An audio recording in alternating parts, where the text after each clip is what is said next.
Shalom saudara-saudara seiman di dalam Yesus Kristus. Bangkitlah hai jiwamu. Bertemu kembali di dalam GL Channel Yusman Legawa. Sebelum kita masuk di dalam renungan ini, kita mari sama-sama berdoa. Bapa, di dalam nama Yesus Kristus Tuhan, terima kasih atas hari yang baik ini. Dan biarlah sebentar kalau kami bicara tentang kebenaran firman, Engkau memberi kepada kami pencerahan. Berikan setiap kami yang mendengar, benar-benar firman ini ada tetap tinggal di dalam hati kami dan memberikan kami sesuatu yang baru dalam hidup kami, membangun manusia roh kami menjadi lebih kaya. Terima kasih Bapa. Inilah kami siap menerima firman Tuhan hanya di dalam nama Yesus Kristus Tuhan. Haleluya. Amin.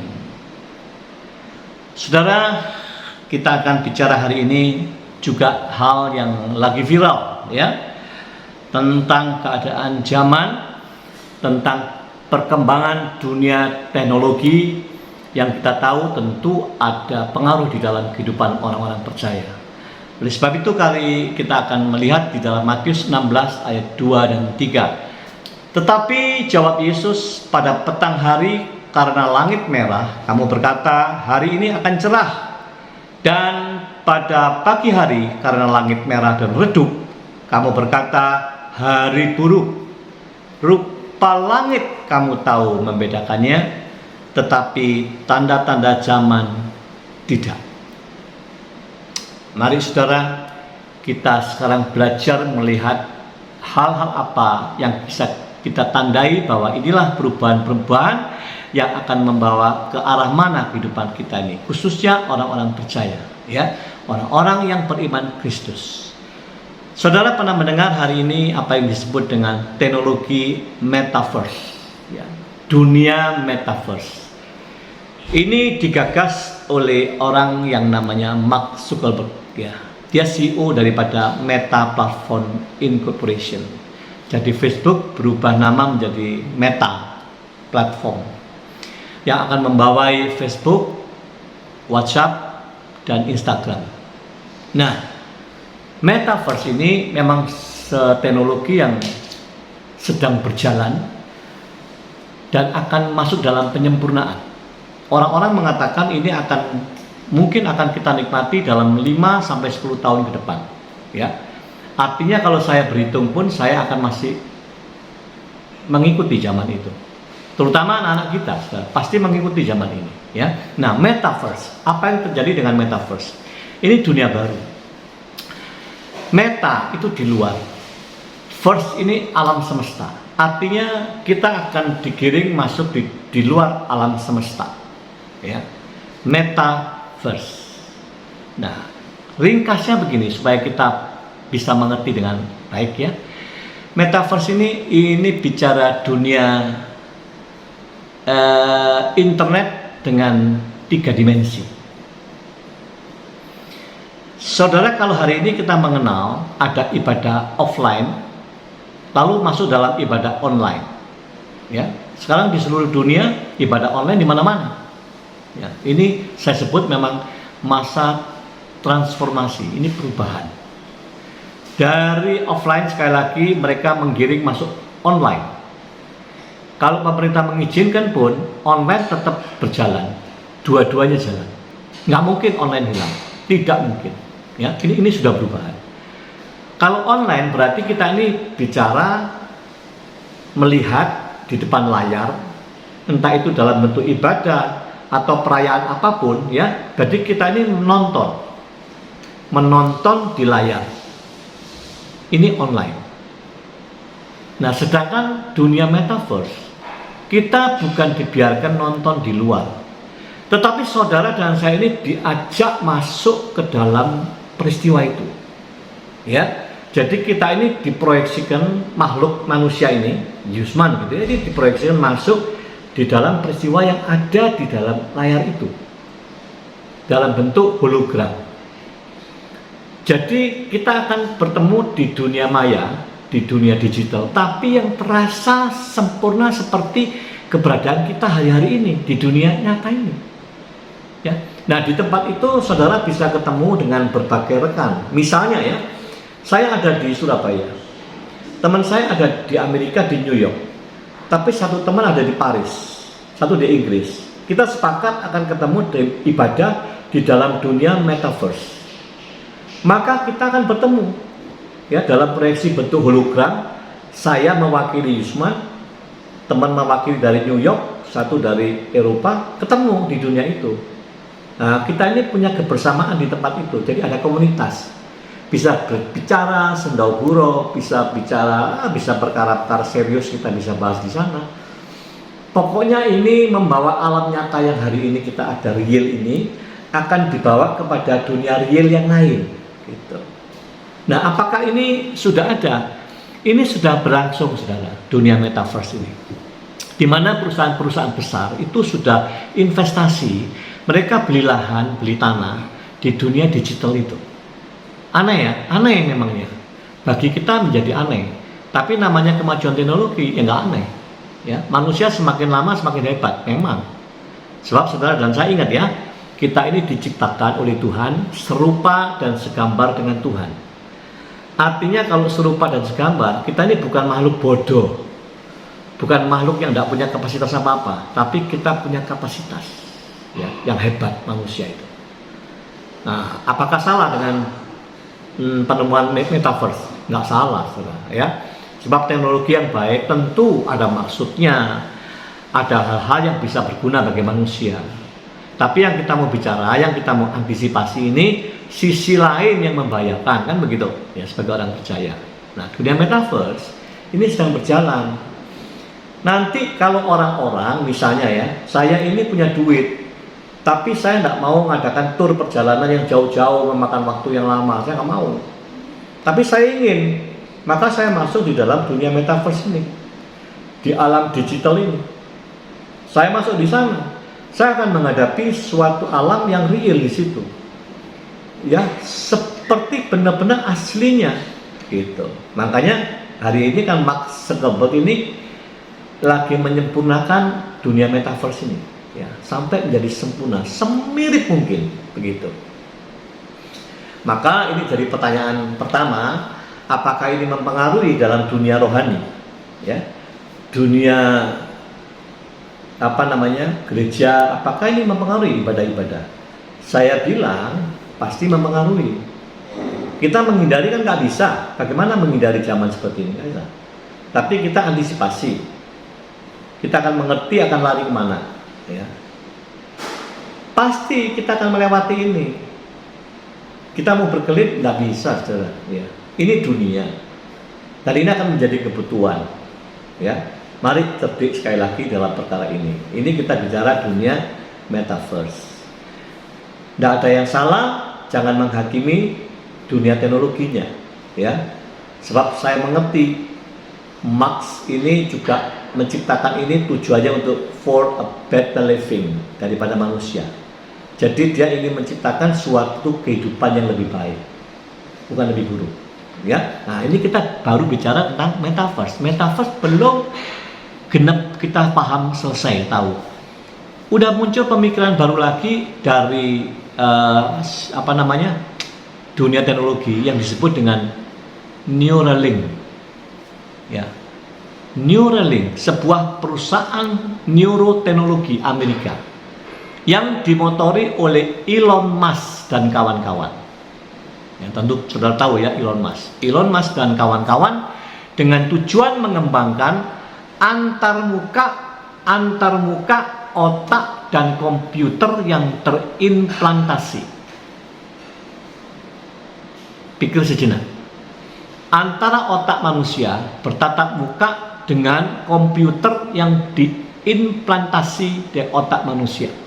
Canggih, ya, luar biasa. Disebutlah ini Neuralink. Neuralink. Sekali lagi, neuroteknologi di Amerika. Apa ini ada? Oh, saudara, ini berjalan pasti akan mempengaruhi sangat di dalam kehidupan manusia. Bagaimana tidak mempengaruhi? Bayangkan ya, bayangkan. Kita bayangkan aja dulu, sebab kita belum menikmati. Kita bayangkan. Dengan Neuralink, saudara bisa bayangkan, Neuralink ini akan mengatasi masalah-masalah Alzheimer, kepikunan. Kalau Neuralink ini sudah jalan, maka akan mengurangi, kalau bisa tidak ada lagi kasus pikun. Hebat nggak? Hebat kan?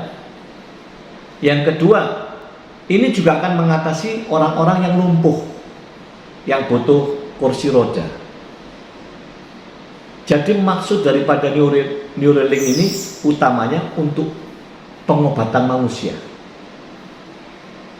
Anda bayangkan lagi hari ini, kalau Neuralink ini ada, dipasang di otak kita, aduh saudara, kegunaannya di luar akal.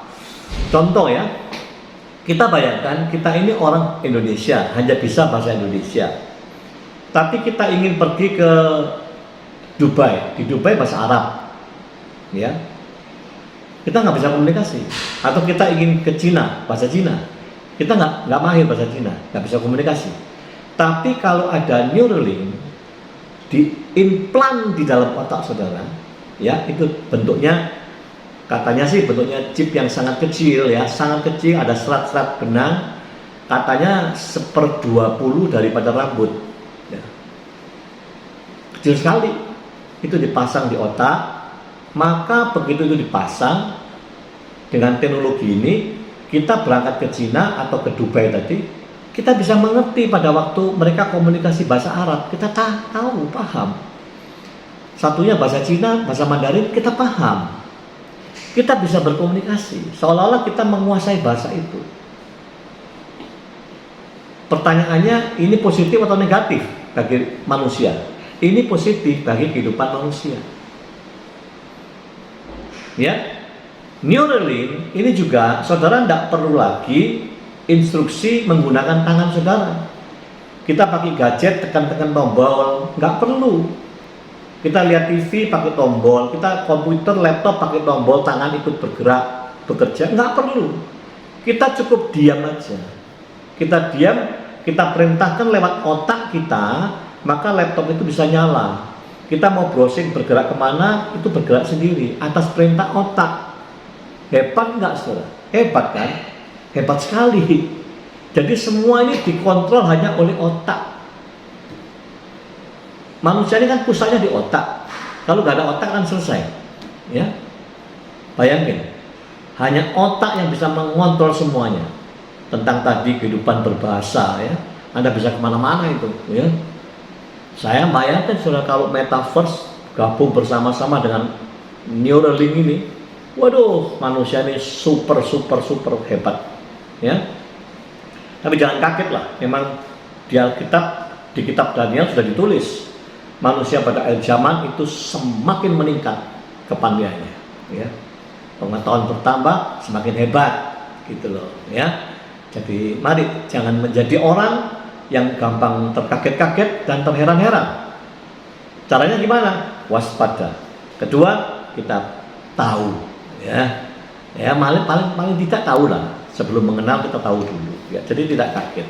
Inilah saudara, dunia Metaverse dan dunia Neuralink, teknologi canggih yang harus kita pahami hari ini. Gereja tidak bisa langsung tanpa peduli, langsung gereja, orang-orang percaya ini menvonis, oh ini jahat, ini Neuralink ini jahat, ya, ini si iblis, apa Metaverse si iblis. Tidak saudara, kita harus hargai. Sebab Tuhan ini, sekali lagi saya ulang, Tuhan ini menciptakan manusia serupa dan segambar dengan Tuhan. Artinya bukan makhluk ciptaan yang bodoh-bodoh, bukan. Kita ini hebat, manusia ini hebat, ya. Makin lama kepintarannya meningkat, ya.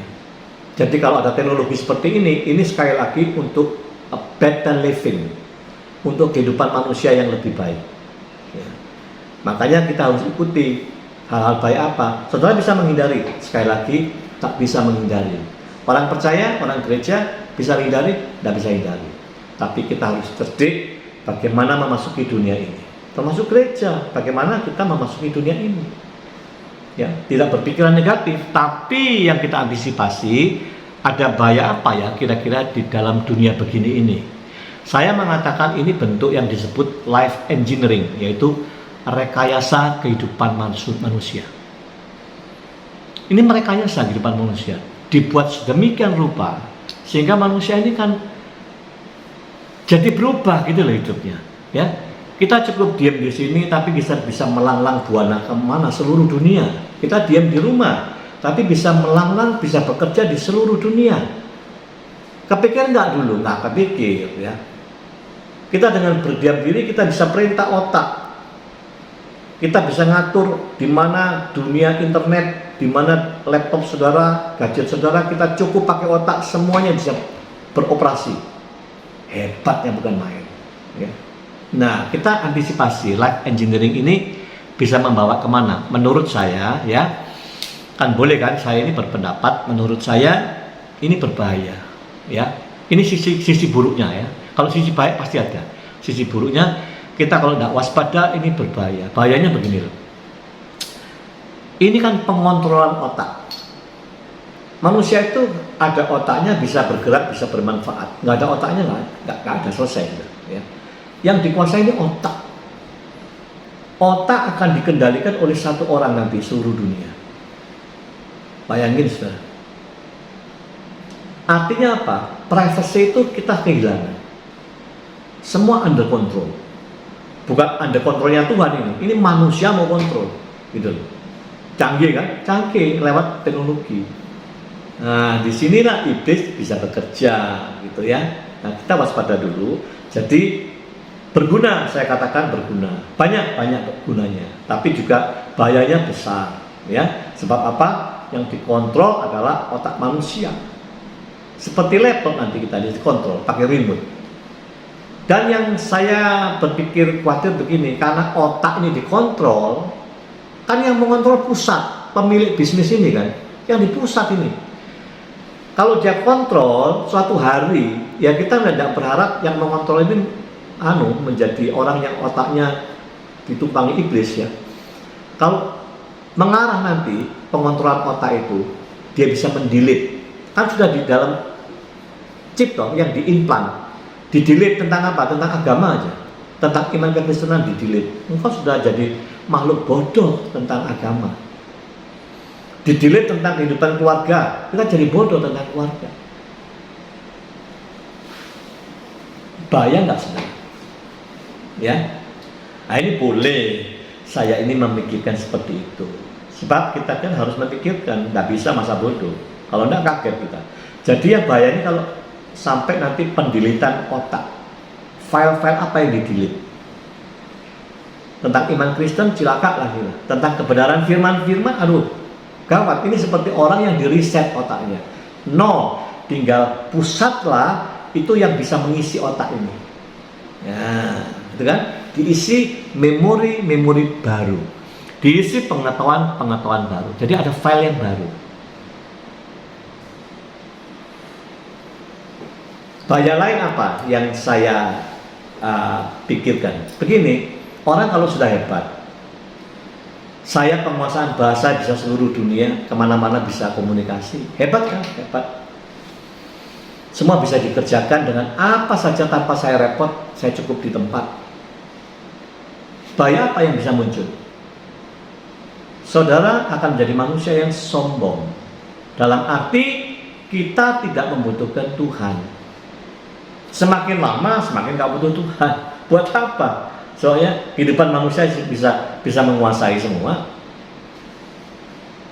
bisa dihandle semua. Jadi rasa bersandar kepada Tuhan makin berkurang.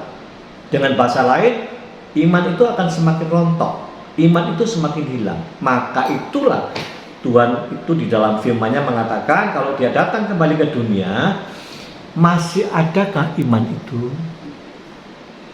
Waktu Tuhan Yesus datang ke dunia, dia bertanya-tanya ini, masih adakah iman itu kepada aku, gitu loh. Ya, sebab zaman ini sudah sedemikian rupa ini.